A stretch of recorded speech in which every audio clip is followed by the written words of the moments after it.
नमस्ते. आपलं अरविंद गणेश दामले चॅनेलमध्ये स्वागत आहे. मी अरविंद दामले आपल्यासमोर प्रस्तुत करीत आहे माझ्याच काही मराठी कविता. हा आहे या कवितांच्या सत्राचा 253वा भाग. आपल्याला या कविता पसंत पडल्या तर चॅनेलला सबस्क्राईब करा, लाईक करा, शेअर करा आणि बेल आयकॉन दाबायला विसरू नका. पहिली कविता अशी आहे. आजच्या काळाच्या खूप पुढे जाऊन विचार करणं खूपच अवघड आहे. घटना इतक्या भराभर घडतात की काळाच्या बरोबर राहणं देखील खूपच अवघड आहे. आणि काळाच्या मागे राहणं म्हणजे तर जगणंच अवघड करणं आहे. आजच्या काळाच्या बरंच पुढे जाऊन विचार करणं खूपच अवघड आहे.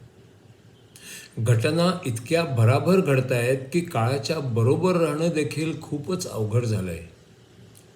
आणि काळाच्या मागे राहणं म्हणजे जगणंच अवघड करणं आहे. दुसरी कविता आहे. साहेब आपल्यावर का गुरगुरतायत ते मला कळलंच नाही. त्यांना प्रमोशन मिळण्याच्या आधी असं काही नव्हतं. सगळ्या साहेबांचा गुणधर्म गुरगुरणे हाच आहे की काय हेही कळले नाही. आपल्यातीलच एक जेव्हा साहेब बनतो तेव्हा तो का गुरगुरू लागतो हेही कळलं नाही. साहेब आपल्यावर का गुरगुरतायत ते मला कळलंच नाही.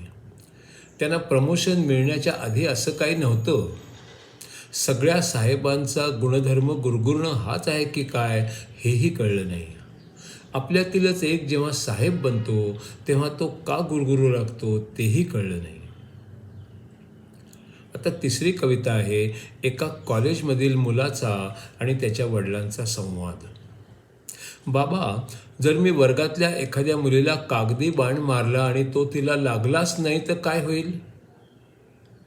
तर त्याने तिला काहीच त्रास होणार नाही, पण तिला जरा उचकावून दिल्यासारखं होईल आणि तिला चीड पण येईल.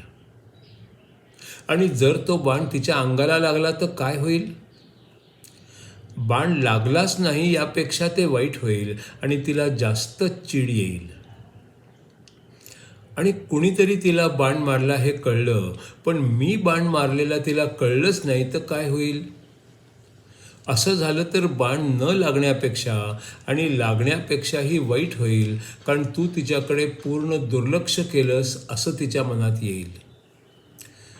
आणि जर बाण लागला असंही झालं नाही आणि नाही लागला असंही झालं नाही असं होईल आणि तो तिच्या चष्म्याला चाटून जाईल आणि चष्मा खाली पडून फुटून जाईल तर मग काय होईल? आणि जर बाण लागला असेही नाही आणि नाही लागला असेही नाही असे होईल आणि तो तिच्या चष्म्याला चाटून जाईल आणि चष्मा खाली पडून फुटून जाईल तर मग काय होईल? मग तिला खूप चिड येईल आणि ती तुझ्याशी भांडायला येईल आणि मग तिच्या चष्मा भरून देणंच योग्य होईल. मग बाबा, मला 1,000 रुपये द्या, त्याच्याशिवाय तिला नवीन चष्मा मिळाल्याचे समाधान कसे होईल? एका कॉलेजातील मुलाचा आणि त्याच्या वडिलांचा संवाद. बाबा, जर मी वर्गातल्या एखाद्या मुलीला कागदी बाण मारला आणि तो तिला लागलाच नाही तर काय होईल? तर त्याने तिला काहीच त्रास होणार नाही, पण तिला जरा उचकावून दिल्यासारखं होईल आणि जरा चीड पण येईल. आणि जर तो बाण तिच्या अंगाला लागला तर काय होईल? बाण लागलाच नाही त्यापेक्षा ते वाईट होईल आणि तिला जास्त चीड येईल. आणि कुणीतरी बाण मारला हे कळलं, पण मी बाण मारलेला तिला कळलंच नाही तर काय होईल? असं झालं तर बाण लागण्यापेक्षा आणि लागण्यापेक्षाही वाईट होईल, कारण तू तिच्याकडे पूर्ण दुर्लक्ष केलं असं तिच्या मनात येईल. आणि जर बाण लागला असंही नाही आणि नाही लागला असंही नाही असं होईल आणि तो तिच्या चष्म्याला चाटून जाईल, चष्मा खाली पडून फुटून जाईल तर मग काय होईल? मग तिला खूप चीड येईल, ती तुझ्याशी भांडायला येईल आणि मग तिचा चष्मा भरून देणंच योग्य होईल. मग बाबा, मला 1,000 रुपये द्या, त्याशिवाय तिला चष्मा भरून कसं होईल?